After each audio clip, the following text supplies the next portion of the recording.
Well, welcome back. And before I get started on today's project here, I just want to thank everybody who watches my videos. Everybody that's subscribed and not subscribed, all the comments just mean so much to me. I really, really appreciate it. But also, viewer Joseph, who lives in Ireland, recently sent me something. I'm going to use it along with this piece of Black Locust. I'm not going to show it to you until I almost have it shaped up, and then I'll show you what it looks like, what he sent. It's really, really cool. So what I'm going to do is drill a hole in here for a worm screw. Maybe I'll cut the corners off because I'm going to make a round turning that's only about that big in diameter. So let me get that done and we'll get it mounted up on a worm screw and we'll get going. And make sure you do stick around and see that special gift that Joseph sent me. Alright, I do have it on the worm screw now, and I cut some of the corners off. Normally I wouldn't even do that on the size of a block like that, but this is Black Locust, and the longer it sits, the harder it gets. I've had this piece for 2 years, maybe a little bit longer, and it feels pretty hard. So I'm not even going to use the tailstock because it's really on there tight on the worm screw. I'm going to go ahead and round it up, flatten the bottom, start putting a shape on it, and then I'll decide if I will put a tenon or a recess in there. I'm going to start with a 5/8 bowl gouge, and I think we're doing about 700. It's very well balanced. Let's go about 760.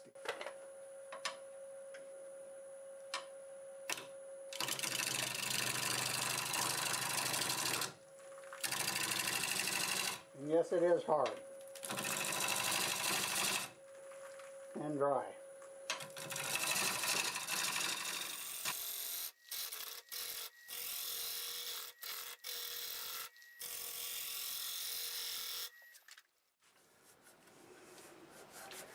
You know, as hard as this wood is, I think I might go ahead and use the tailstock.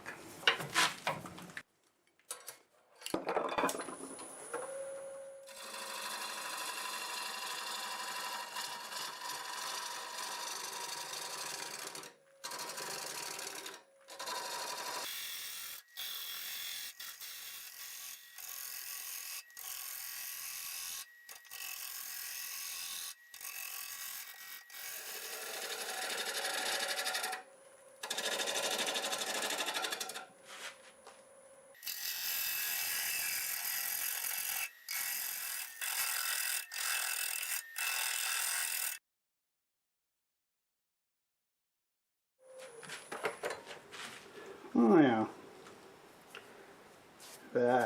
that light wood is really cool. I'm not going to cut any more on that. I really like that. And I think I'm going to use a recess because I want to save as much of this as I can.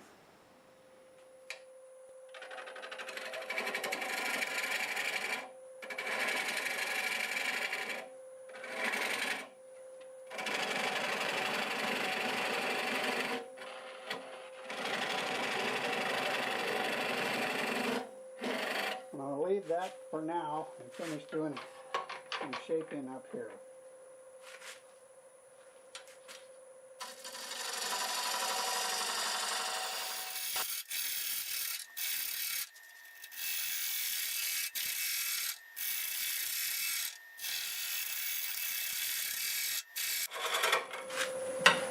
Okay, that wood is hot coming off of there.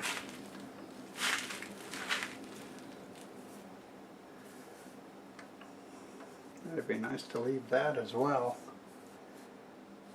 I do have a crack right here.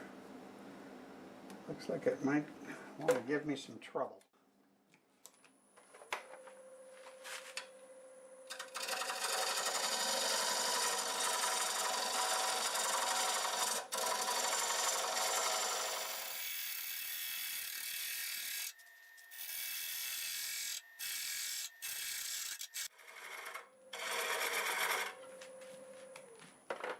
Any guesses on what I'm making?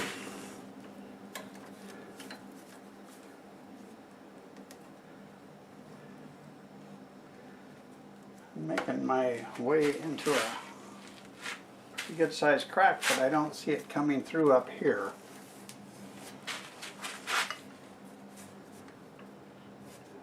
Believe it or not, I think I just stumbled on the shape that I would like. So let's clean that up.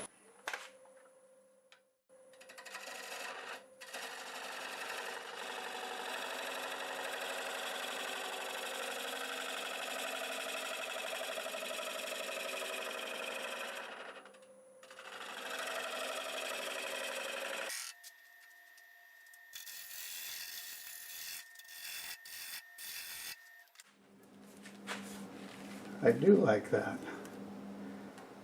Do not like that crack. I'm going to fill that crack with some CA because I really like this piece of wood and I want to use it. Be right back. So here's the crack that I got some CA in, and I know that I want to take at least another 1/2 inch off of this top diameter. So I'm going to take a lot of that off now, and probably I might do some adjusting after I flip it, and you'll see why a little bit later on. So I'm going to get my face shield back on, 1/2 inch bull gouge, and we're still turning around 760 RPM.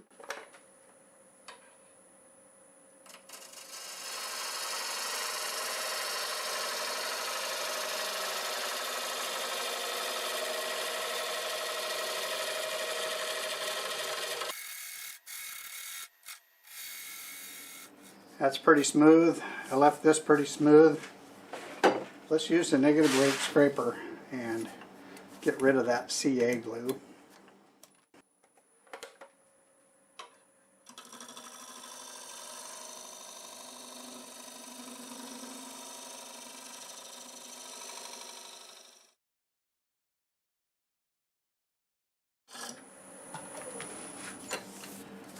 Okay, that's enough shaping on that. I think I've decided to put a tenon in there because I don't want to make it any shorter. I think it looks pretty cute like that. So I'm going to get a mark on here and we'll cut a tenon in there.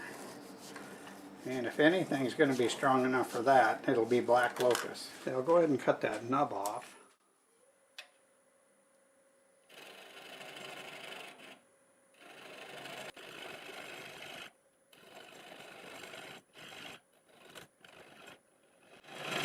Okay, that's enough for that.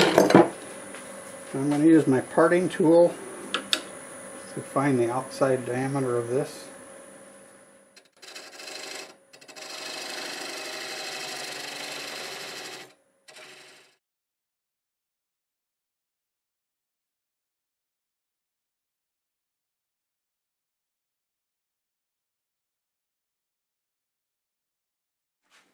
Okay, I sanded inside of here. Before I flip it around, I'm going to use the Sandiflex to see if I can clean this bark off.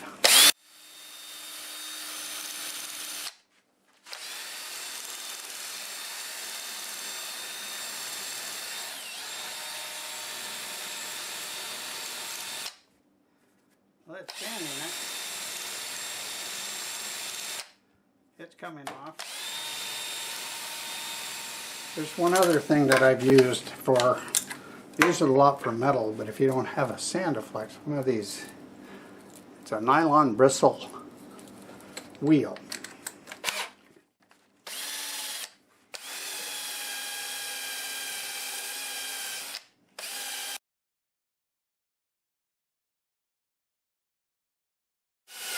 Alright, I like that. So between this and the Sandiflex, I'm going to get this area sanded and we'll get it flipped around on that recess. I went ahead and flattened the top. It wasn't very flat and smooth, so I did that. I put this line on here. I think that's about where the opening is going to be. I'm going to go ahead and cut that and then check it.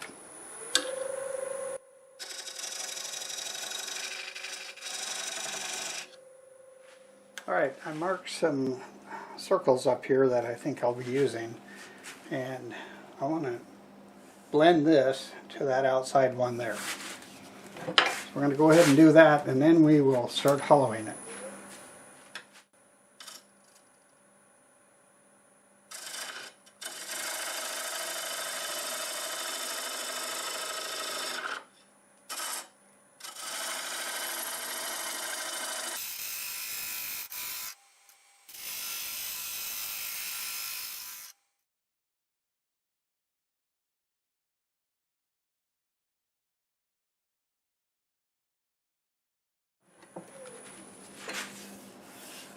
Okay, I like that, and I'll just do a little rounding on this.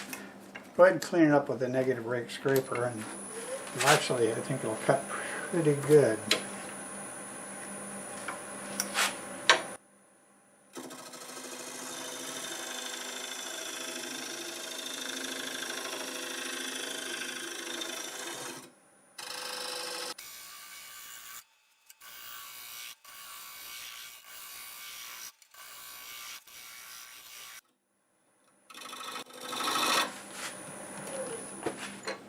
Okay, that's about the kind of shape I wanted. But it's getting late, and I'm going to get back on this in the morning and get it hollowed out. After realizing how hard this wood has gotten, I decided I'm going to go ahead and drill some of it out. I'm going to start with a 1 1/8 inch drill bit. We're doing about 300 RPM.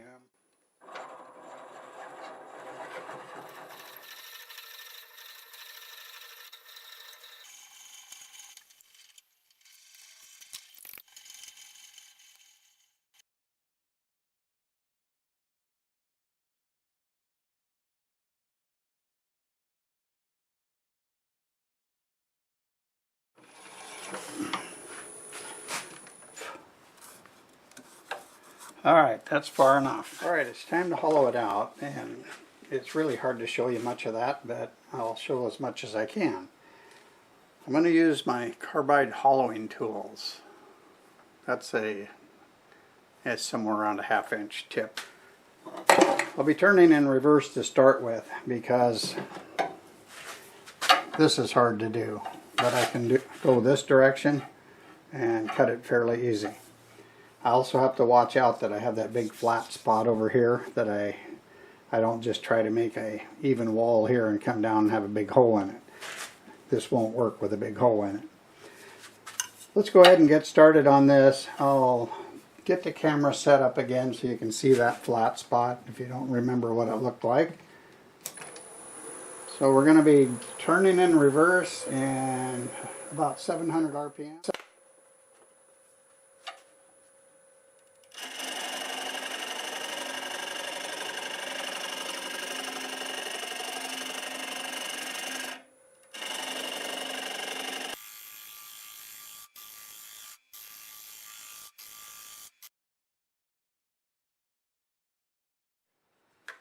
Alright, I'm going to let you look at it from this way for a while because you're not going to see any less than what you were when I'm going from that direction, just because you can't see inside there.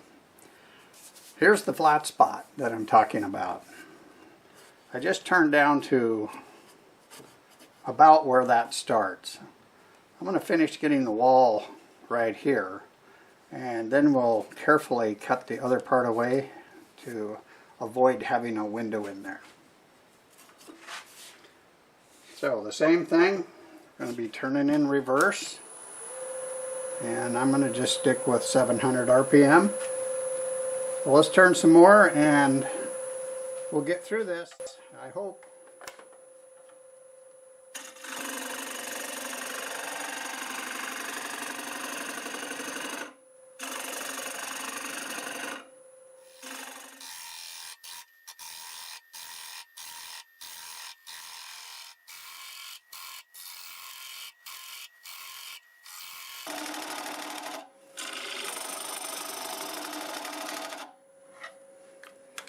Alright, let's see where we're at here. That looks pretty good. It's around 3/8, a little bit bigger here and there, but for what I'm making, it's fine. And especially because in the flat spot I'm down to around 1/4 inch. right there, and I don't want to take any more off because I really don't want a window down there. But I'm going to switch back to sanding going forward.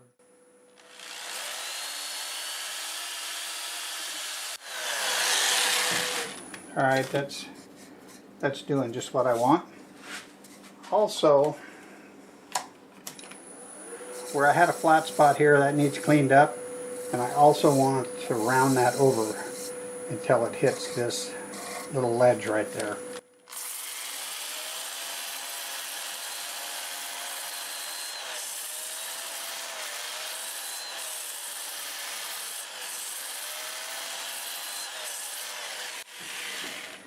Okay, anybody getting an idea what Joseph sent me? You'll see it real soon. I'll go ahead and finish getting this completely sanded to 400, maybe the inside 120, maybe 220, and then we'll come back and get a finish on it. Okay, I'm all sanded to 400. It feels nice and smooth. Time to put the finish on it. I'm going to tell you why I choose a particular finish, and this piece is a really good one to explain it on. These lines here are almost black. This is very light right here. I want to keep that contrast. So if I use shellac, which I love shellac, it'll tint the wood, and sometimes I like that. If I use oil-based wipe-on poly, it'll tint the wood, and I like that as well. I don't want this to tint the wood. I want that contrast between the lighter colors. So I'm going to use water-based Minwax sanding sealer and Minwax Polycrylic, which is water-based. I'm going to really soak this first coat of sanding sealer in. You can see that dark wood is coming to life here. And the light is still looking good. So this is going to be a very easy one to finish because it's so small and smooth, and it won't take all that much. The other thing is, this is a clue to see how many guess what Joseph sent me. I'm not going to put any finish on the inside, and you'll know why pretty soon. So if you have any guesses and they're right, let me know. It should be a giveaway right now, although it might not have been for me, because I've never done one of these before. Alright, we're going to let that dry. Probably, I know I'll sand it.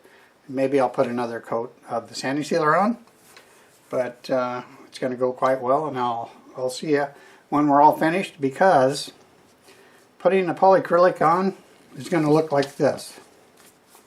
It's going to be exactly the same. When I get it on like this, I like to wipe it down and not leave streaks after the second coat. So that's the other thing that I do. Look at that. Isn't that pretty? I'm glad I went with this. Alright. See you when we're all done. Okay, we're all done, and I'm about ready to show you what Joseph sent me. I'm going to give you one more clue so you can guess maybe what it is. A couple months ago, I turned a hummingbird house. Joseph saw the video. He asked if he could send me some pewter lids for a potpourri. And look at this.